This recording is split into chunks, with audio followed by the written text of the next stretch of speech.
Hello everyone, welcome to MSMC classes ARA. I am Pritam sir and today we'll discuss about a new chapter called set theory और sets.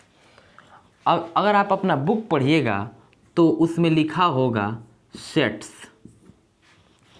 S इसलिए लगाया है क्योंकि इस exercise में हम एक ही टाइप का सेट नहीं पढ़ेंगे, मोर देन वन टाइप, मतलब एक से अधिक प्रकार पढ़ेंगे. तो इसका मतलब ये प्लुरल हो गया, इसीलिए सेट में एस लगाया गया. ठीक है. सेट का हिंदी होता है समुच्चय. सेट को हिंदी में हम लोग समुच्चय बोलते हैं. This is lecture number first. यह पहला नंबर लेक्चर होगा सेट थ्योरी का from NCERT book for 11th class के NCERT बुक का ये फर्स्ट नंबर चैप्टर हुआ, जिसको हम लोग सेट बोलेंगे या सेट थ्योरी बोलेंगे. फर्स्ट ऑफ ऑल, अगर आप कोई भी चैप्टर पढ़ रहे हो तो उसके डिफिनीसन के बारे में जानोगे. ठीक.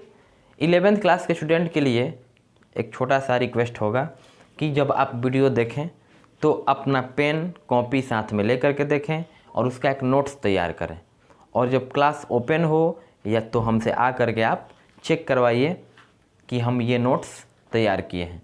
अगर किसी स्टूडेंट को अपना प्रोबेबिलिटी स्ट्रॉन्ग करना होगा, 12th में पढ़ रहा होगा या 11th में, वो भी इस वीडियो को देख करके अपना बेसिक प्रोबेबिलिटी 11th और 12th क्लास का क्लियर कर सकता है.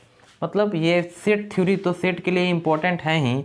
जो जिसको रिलेशन एंड फंक्शन समझना होगा उसको सेट अच्छे से समझना होगा, लेकिन ये प्रोबेबिलिटी में भी उतना ही अधिक काम करता है. तो आइए हम लोग सबसे पहले विचार करते हैं कि सेट मतलब समुच्चय होता क्या है. What is set, what do you understand by set. Set होता क्या है. तो सेट के सबसे पहले अगर हम लोग जो खोजकर्ता के बारे में बोलें कि किसके द्वारा सबसे पहले समुच्चय का विकास किया गया था. ठीक. तो जर्मन गणितज्ञ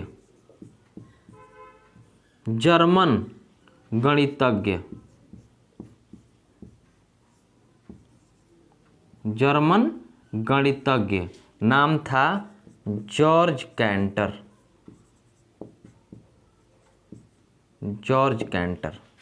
इंग्लिश नेम जॉर्ज, नेम तो नेम होता है जी, जॉर्ज कैंटर. जर्मनी के एक गणितज्ञ थे जिनका नाम था जॉर्ज कैंटर. इन्हीं को पिता माना जाता है सेट थ्योरी का. George canter is called father of set theory. अगर इंग्लिश मीडियम वाले लिखेंगे तो लिख सकते हैं जॉर्ज कैंटर इज कॉल्ड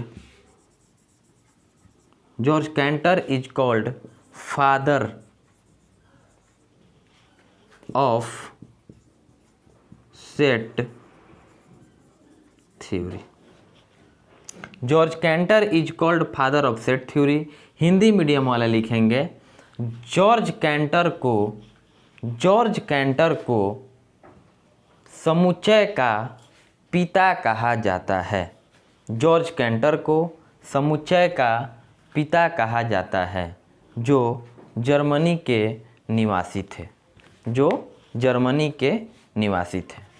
ये बेसिक पॉइंट हुआ कि अगर कोई आपसे पूछे कि कौन सबसे पहले प्रारंभिक विकास किया था सेट का, समुच्चय का, तो आप जर्मन गणितज्ञ George canter, German mathematician George canter का नाम बताइएगा. ठीक है. अब अगर आपको यहाँ ये लिख लो, एक एक पॉइंट नोट करते चलोगे अपने नोट्स में. पर नोट्स का पहला पॉइंट यही होना चाहिए, George canter is called father of set theory. German गणितज्ञ जॉर्ज कैंटर को समुच्चय सिद्धांत का पिता कहा जाता है, विकासकर्ता कहा जाता है, खोजकर्ता कहा जाता है. अब हम लोग आगे चल रहे हैं. तो आगे सबसे पहले कोई भी अगर आप चैप्टर पढ़ रहे हो तो आपको खुद से ये सवाल उठना चाहिए मन में, व्हाट इज सेट. ट्रिगोनोमेट्री पढ़ रहे हैं हम लोग क्लास में, तो ट्रिगोनोमेट्री में भी व्हाट इज ट्रिगोनोमेट्री क्या है. तो अब हम लोग सेट पढ़ेंगे कि समुच्चय होता क्या है. कोई पूछ देगा परिभाषा, तो देखो सेट का मतलब होता है कलेक्शन.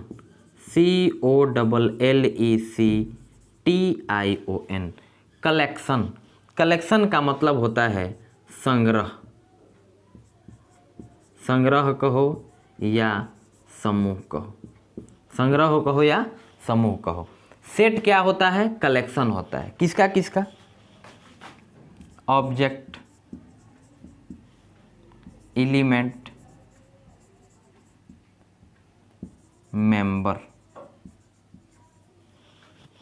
तीन चीज आएगा। जब सेट का बात आएगा तो सेट का मतलब हो गया कलेक्शन। कलेक्शन का मतलब संग्रह या समूह। किसका किसका संग्रह होगा? तो ऑब्जेक्ट का होगा या एलिमेंट का होगा या मेंबर का होगा। अगर हिंदी में बात करें हम तो ऑब्जेक्ट का मतलब हो गया वस्तु, एलिमेंट का मतलब हो गया अवयव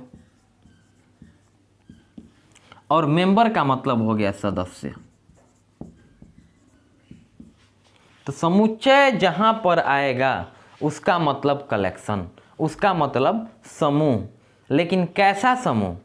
समुच्चय जहां पर आएगा उसका मतलब कलेक्शन, कलेक्शन का मतलब समूह। किसका समूह?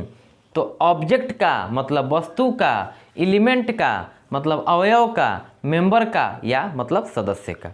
तो सेट को अगर हम इंग्लिश में डिफाइन करें तो हम लोग बोलते हैं generally set is a collection of objects, elements and members which distinct and well defined. अगर हिंदी में हम बात करें तो समुच्चय, अभी लिखिएगा मत, अभी हम लिखवाएंगे खुद, अभी समझा रहे हैं। समुच्चय वस्तुओं, अवयवों और सदस्यों का एक ऐसा संग्रह होता है जो भिन्न प्रकार से सुनिश्चित परिभाषित होता है। भिन्न प्रकार से सुनिश्चित परिभाषित होता है। एक एक वर्ड पे हम ध्यान से पूरा डिटेल्स में चर्चा करेंगे। कलेक्शन का मतलब होता है सेट। कलेक्शन का मतलब होता है सेट। पहले आप समुच्चय का ये वाला एक बना लीजिए कंसेप्ट। सेट मतलब कलेक्शन। किसका कलेक्शन? ऑब्जेक्ट का, एलिमेंट का, मेंबर का। हिंदी मीडियम वाले स्टूडेंट पहले समुच्चय लिख के डैश देंगे और उसका परिभाषा लिखिए। यहीं पे वीडियो में एकदम क्लियर समझ में आ जाएगा। समुच्चय लिख के उसका परिभाषा लिखिए। समुच्चय वस्तुओं, कोमा अवयवों वस्तुओं, कोमा अवयवों और सदस्यों का एक ऐसा संग्रह होता है। समुच्चय वस्तुओं, अवयवों और सदस्यों का एक ऐसा संग्रह होता है जो भिन्न प्रकार से सुनिश्चित, जो भिन्न प्रकार, भिन्न का मतलब अलग होता है, जो भिन्न प्रकार से सुनिश्चित, भिन्न प्रकार से सुनिश्चित परिभाषित होता है। फिर से सुन लो, एक बार मैच करवा लीजिए, एक बार फिर से मिला लीजिए। समुच्चय वस्तुओं, अवयवों और सदस्यों का एक ऐसा संग्रह होता है जो भिन्न प्रकार से सुनिश्चित परिभाषित होता है। समुच्चय परिभाषा याद होना चाहिए। समुच्चय वस्तुओं, अवयवों और सदस्यों का एक ऐसा संग्रह होता है जो भिन्न प्रकार से सुनिश्चित परिभाषित होता है। ठीक है। इंग्लिश मीडियम वाले स्टूडेंट लिखेंगे सेट लिख के dash. Set is a collection of objects, elements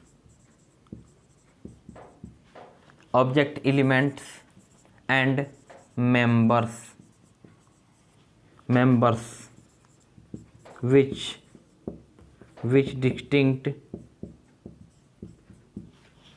distinct का मतलब होता है भिन्न प्रकार से, अलग तरह से। Set is a collection of objects, elements and members which distinct and well defined। ये सिंपल डिफिनीशन हुआ सेट का। समुच्चय वस्तुओं, अवयवों और सदस्यों का एक ऐसा संग्रह होता है जो भिन्न प्रकार से, इसका भिन्न प्रकार से मतलब क्या होता है, डिफिनीशन मिटाएंगे नहीं, आपके सामने है। एक एक वर्ड को अच्छे से एक्सप्लेन करके हम समझा रहे हैं। देखिए कलेक्शन तो बहुत प्रकार का होता है। कलेक्शन का मतलब अगर हम बात करें समूह का, संग्रह का, तो संग्रह तो बहुत प्रकार का होता है। कलेक्शन का तो बहुत टाइप होता है। जैसे आप क्लास में स्टूडेंट्स बैठे हुए हैं, ये भी एक कलेक्शन हुआ। हिंदी मूवी 10 गो हिंदी मूवी लिख रहे हैं, हिंदी फिल्म 10 लिख रहे हैं, उसका नाम 10 हिंदी फिल्मों का नाम, ये भी एक संग्रह हुआ। अगर हम बात करें अंगूर का एक गुच्छा, तो वो भी अंगूर का एक संग्रह हुआ। अगर हम बात करें मीठे फलों का संग्रह, तो उसमें भी मीठा फल अपना लिखोगे 10 मीठे फल, तो उसमें भी आ जाएगा। खुशबूदार फूल, उसमें भी आ जाएगा जो अपना लिखना होगा, या सुंदर फूल कहें हम। टैलेंटेड इंडियन क्रिकेट टीम के प्लेयर बैट्समैन को बोलें कि इंडियन क्रिकेट टीम में टैलेंटेड मोस्ट टैलेंटेड बैट्समैन हो गया, वो भी एक संग्रह हुआ। क्यों नहीं संग्रह हुआ? हम बोलेंगे इंडियन क्रिकेट टीम के सबसे अच्छे खिलाड़ी का, आप 5 खिलाड़ी का नाम लिखिए, सबसे अच्छे खिलाड़ी का, तो आप लिखिएगा नाम, तो जो 5 नाम लिखोगे वो भी तो कलेक्शन हुआ। कलेक्शन का मतलब भारत की नदियाँ, ये भी एक कलेक्शन हो गया। भारत में राज्य, बिहार में जिलों का संग्रह, ये भी तो एक बिहार में जिला।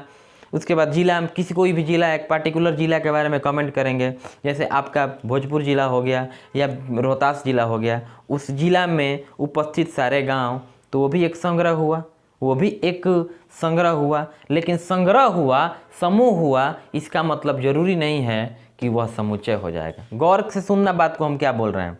समुच्चय का मतलब हो गया संग्रह, समूह, लेकिन एक भिन्न प्रकार से डिस्टिंक्ट होना चाहिए, वो अलग तरह का समूह होना चाहिए। सभी समूह को हम समुच्चय नहीं बोल सकते हैं। जितना समूह है, जहाँ देखो वहाँ समूह है। आरा में शिक्षकों का संग्रह, तो आरा में जितने टीचर्स हैं उन सभी टीचर्स का संग्रह। आरा में मैथमेटिक्स के टीचर का संग्रह, समूह हुआ, कलेक्शन हुआ। तो हम क्या बोल रहे हैं, समुच्चय का मतलब हो गया समूह, collection. Set is a collection. Set जो होता है एक कलेक्शन होता है, एक समूह होता है। लेकिन हम बोल रहे हैं कि किसी समूह को, किसी संग्रह को हम समुच्चय नहीं बोल सकते। किसी स्पेशल, किसी डिस्टिंक्ट, कोई भिन्न प्रकार से रहेगा समूह, उसको हम लोग समुच्चय बोलेंगे। तो अब आपके दिमाग में उठ रहा होगा कि ये सर क्या बोल रहे हैं। मतलब बहुत सारे समूह, आपके भारत की नदियाँ, भारत में बहुत अच्छे लेखकों का संग्रह, हिंदी गानों को गाने वाले गायक का संग्रह, हिंदी फिल्म के हीरो का संग्रह, भोजपुरी फिल्म के हीरो का संग्रह, ये बहुत सारा संग्रह हुआ। लेकिन I am talking about set. Every collection is not a set, every collection is not a set, but every set is a collection. हम बोलना चाह रहे हैं कि जो भी समुच्चय होता है, इसका मतलब वह संग्रह होगा। लेकिन संग्रह होगा, समूह होगा, तो जरूरी नहीं है कि समुच्चय होगा। ये लिख लिए हैं। आइए हम लोग बात करते हैं कि वो कौन सा स्पेशल संग्रह होगा, कौन सा अलग तरह का स्पेशल कलेक्शन होगा, जिसको हम सेट बोलते हैं। ठीक है, गौर से समझिएगा, क्लियर एकदम कंसेप्ट आएगा। समुच्चय बस पहचानना सीखोगे।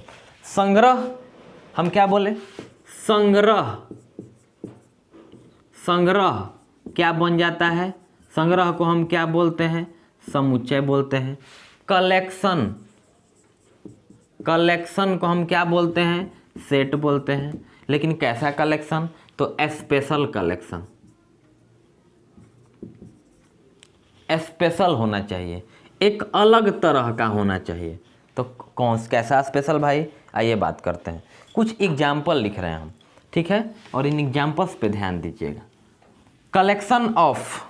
Collection of English alphabet, English alphabet. अब बताओ, इंग्लिश अल्फ़ाबेट अगर हम इंडिया में किससे पूछें तो क्या बताएगा, ABCD.Z, मतलब ए से लेकर के जेड तक कितने लेटर्स होते हैं, 26, 26। अब क्या आप ऑस्ट्रेलिया में जाइएगा और पूछिएगा तो उसका 30 हो जाएगा, पाकिस्तान में जाइएगा तो 15 हो जाएगा?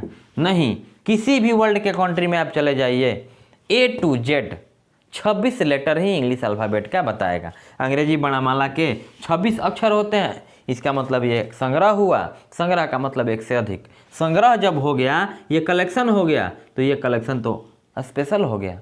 क्यों स्पेशल हो गया? क्योंकि इंडिया कहो या ऑस्ट्रेलिया कहो या इंग्लैंड कहो या साउथ अफ्रीका कहो, कहीं जाओगे तो ए से लेकर के जेड तक ही बताएगा, 26 ही बताएगा, तो ये सबके अनुसार समान हो गया तो समुच्चय होगा। अब जैसे मान लीजिए कोई पूछ रहा है आपसे खतरनाक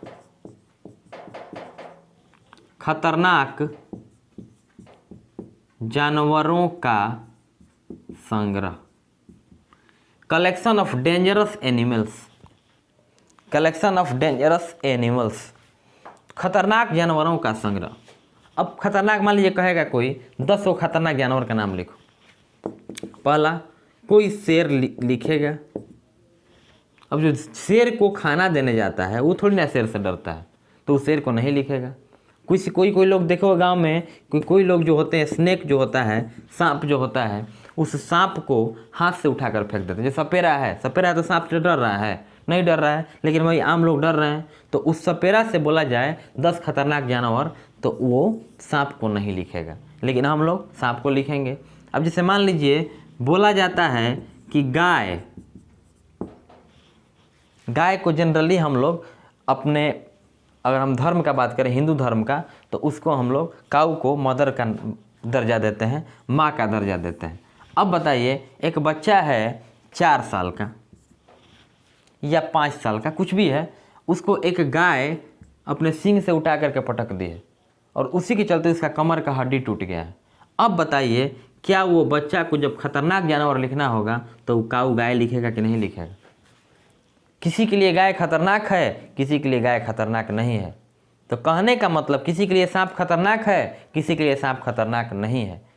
तो कहने का मतलब ये हुआ कि ये खतरनाक जानवरों का संग्रह, अगर 100 आदमी से बोलेंगे कि तुम लोग अपने अपने अनुसार 10 को खतरनाक जानवर का नाम लिखो, तो क्या सबका मैच करेगा?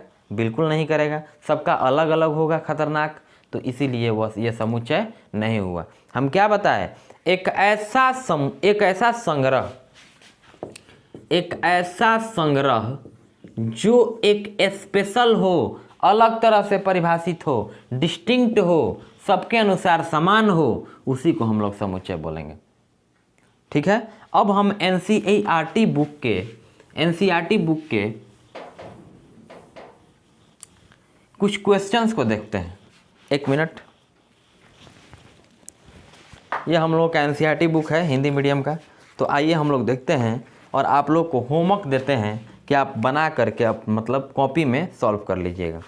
एक्सरसाइज 1.1 1.1 का पहला question, page number 5। Hindi medium निकाल लीजिएगा, इंग्लिश मीडियम वाला भी अपना पेज देख करके निकाल लीजिएगा। जे अक्षर से प्रारंभ होने वाले वर्ष के महीनों का संग्रह, जे अक्षर से प्रारंभ होने वाले वर्ष के महीनों का संग्रह। ठीक है। Collection of months starts from J of the year, साल के महीनों का संग्रह। तो जनवरी,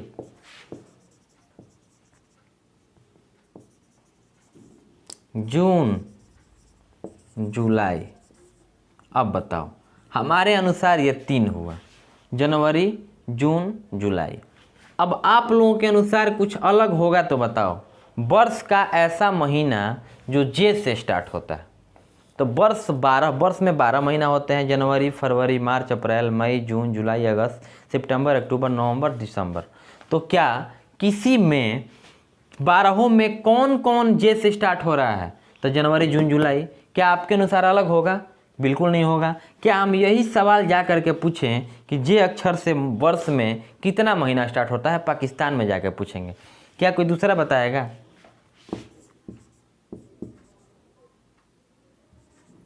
जुटूना कोई बोल देगा, जुटूना कौन महीना है? जनवरी, जून, जुलाई। मेरे कहने का मतलब है सबके अनुसार ये तो समान है, तो ये समुच्चय हुआ कि नहीं हुआ? समुच्चय हुआ। गौर करोगे, पूछ रहा है निम्नलिखित में कौन से समुच्चय हैं, कौन समुच्चय होगा? अपने उत्तर का औचित्य बताइए। तो January, June, July, beginning from the letter J and these are the months of the year.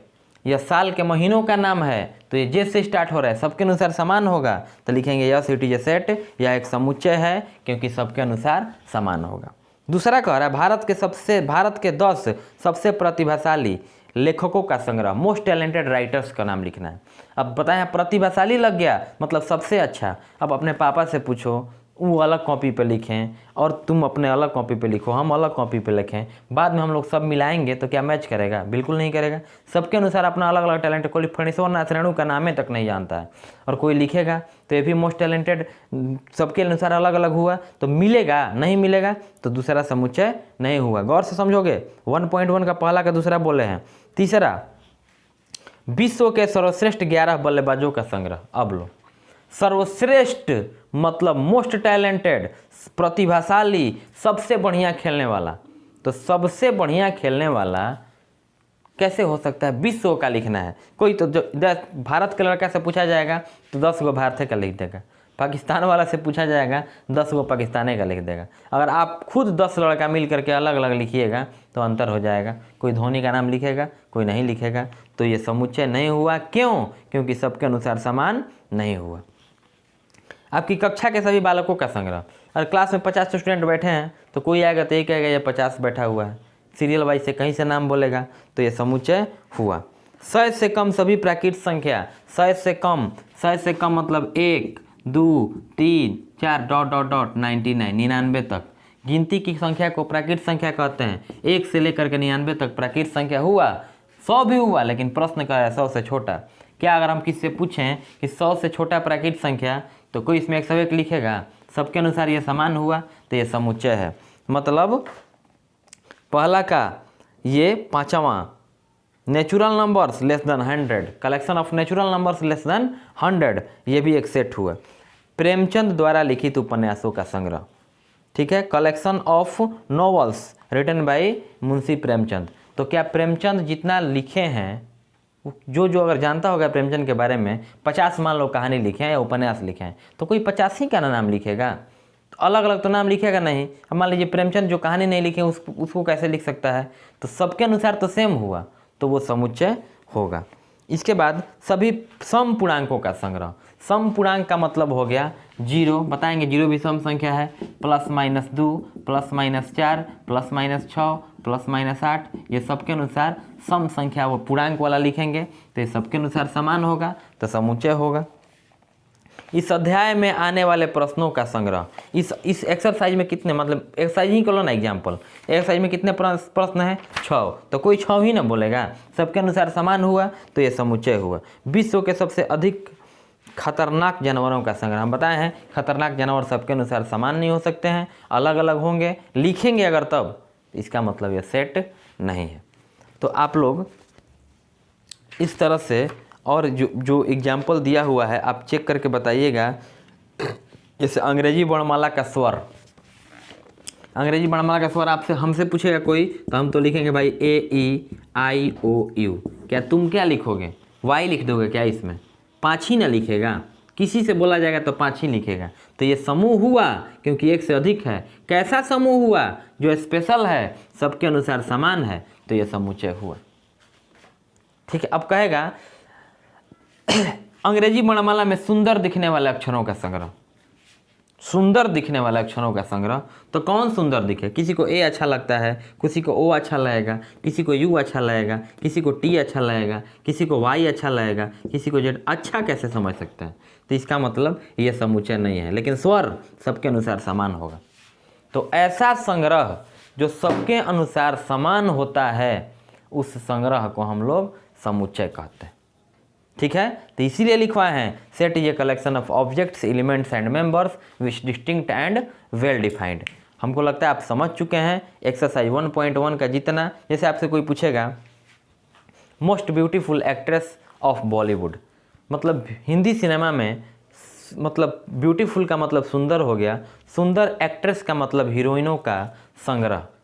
तो किसी मतलब कैसे किसी का कोई फेवरेट है, किसी का कोई फेवरेट है, 10 लिखने के लिए बोला जाएगा तो सबका अलग अलग हो जाएगा। तो आप समझ जाइए कि ये समुच्चय कलेक्शन है, संग्रह है, लेकिन समुच्चय नहीं है। आपसे पूछेगा talented actors in Bollywood, 10 talented actors in Bollywood, Bollywood में 10 टैलेंटेड एक्टर का नाम। तो 10 टैलेंटेड एक्टर का नाम पूछेगा आपसे कोई, तो क्या बताइएगा? टैलेंटेड एक्टर का मतलब हो गया जो बहुत बढ़िया एक्टिंग करता है।